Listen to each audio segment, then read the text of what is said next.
Hi, Laurie. How are you today? Hi, Anne. I'm good.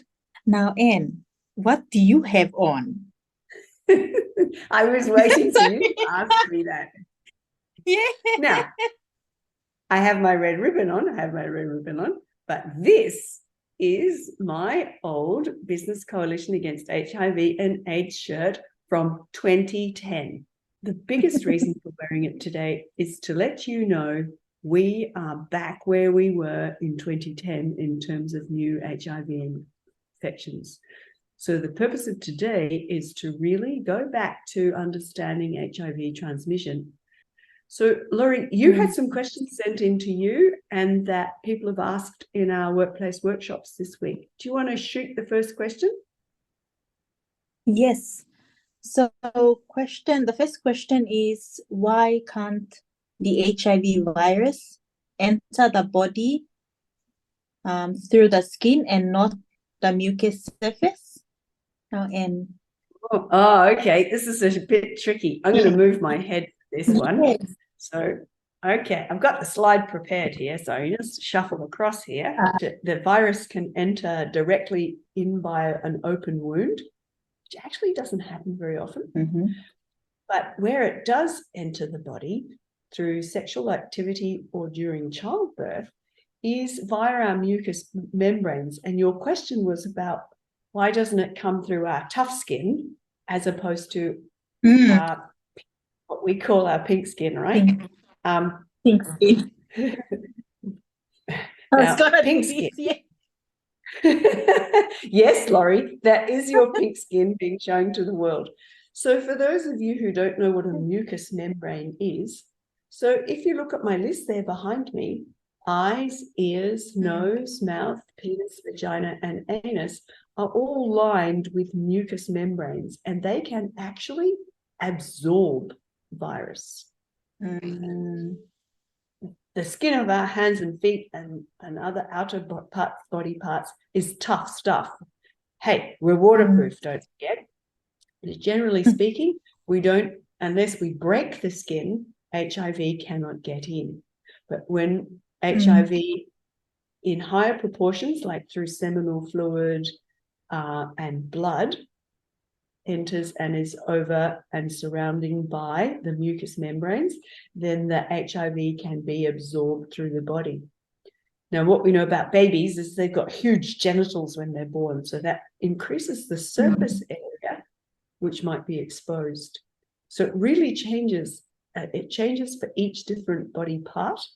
And then it also changes if we've got infections and open sores. And it also changes according to size of skin. We know the head of the penis, if it doesn't have a foreskin, there's less surface area. It's a really complex question. But generally speaking, not through the tough skin, but through the mucous membranes. Good question. Okay, your turn. Two people living with HIV can have a baby free of HIV if they are faithful to their meds. Absolutely. Now, remember that poster that we talked about, U equals U? So when people have been on continuous ART and we suppress the viral load and we have low levels of virus in the blood, they become untransmittable.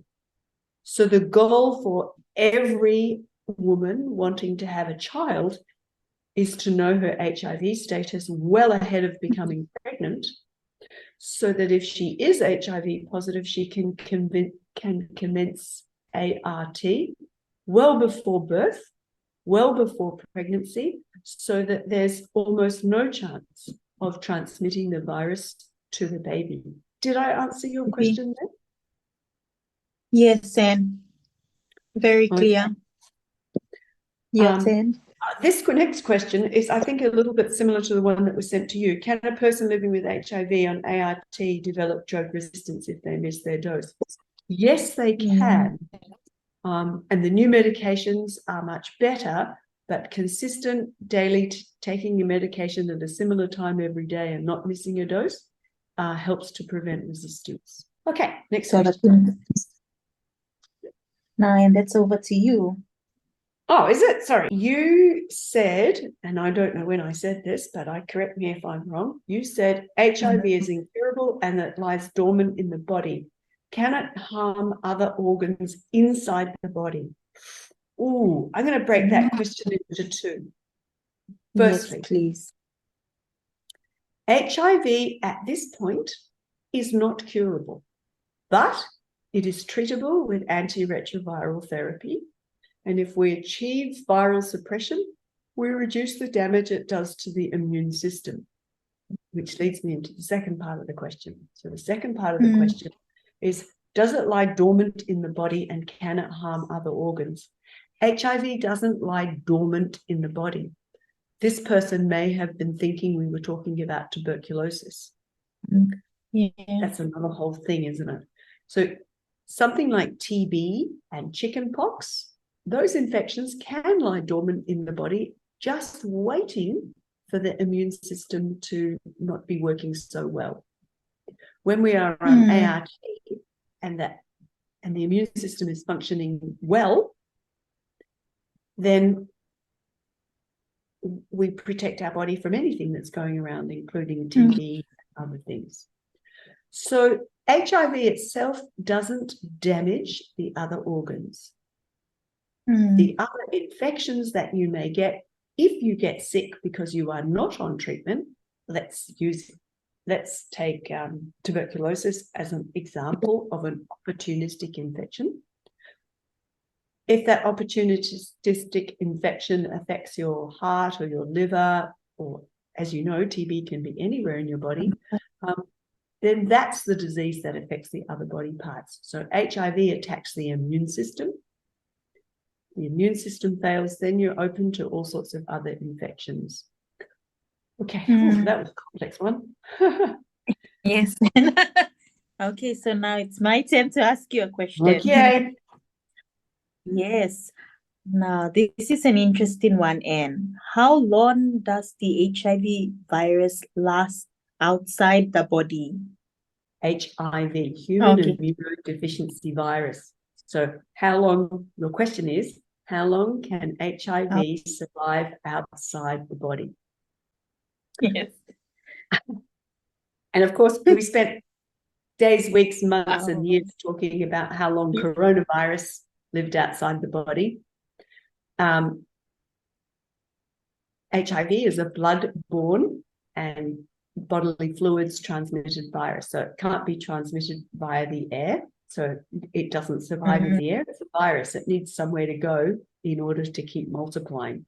So it doesn't live very long outside the body. Now, and this question has been asked like more than one.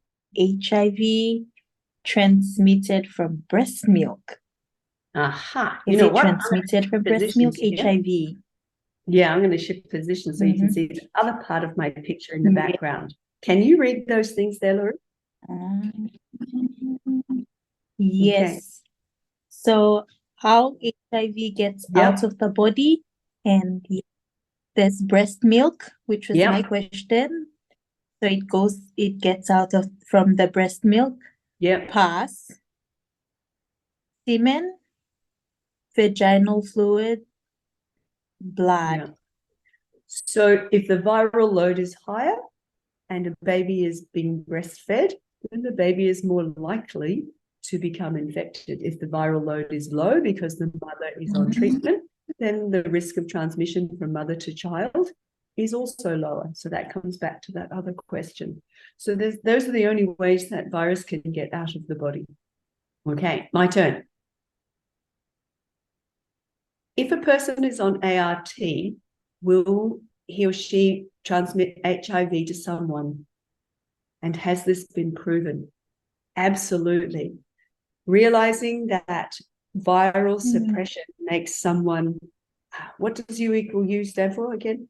Undetectable viral load means untransmissible. This has been proven many times, and viral suppression through adherence to high-quality drugs, which are available here in PNG, is absolutely essential for preventing transmission to another person. We know that 100%. Excellent question. So the answer is, if you're paying, it's an unnecessary financial burden on your family. HIV testing and treatment is free in PNG. Where can I find out where to get free testing, Laurie? Check the Businesses for Health website. Yeah, exactly. All right, Or good one. like Good me. answer. Or like me. How long does a mom have to be on ART to have a negative baby? Okay. HIV negative. This goes back to my long and complex answer from before. The sooner a person knows that they're HIV positive, the faster they can get onto treatment, the lower the viral load.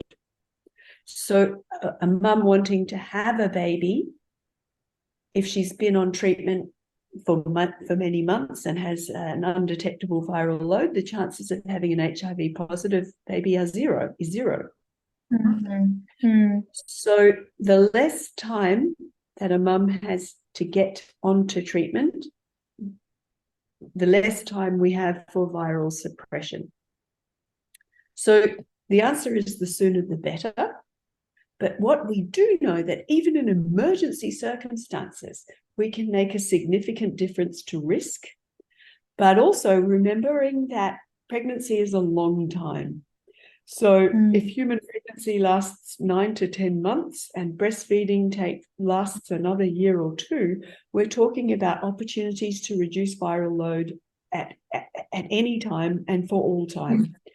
So knowledge of status, maintaining treatment adherence as soon as possible before someone gets pregnant.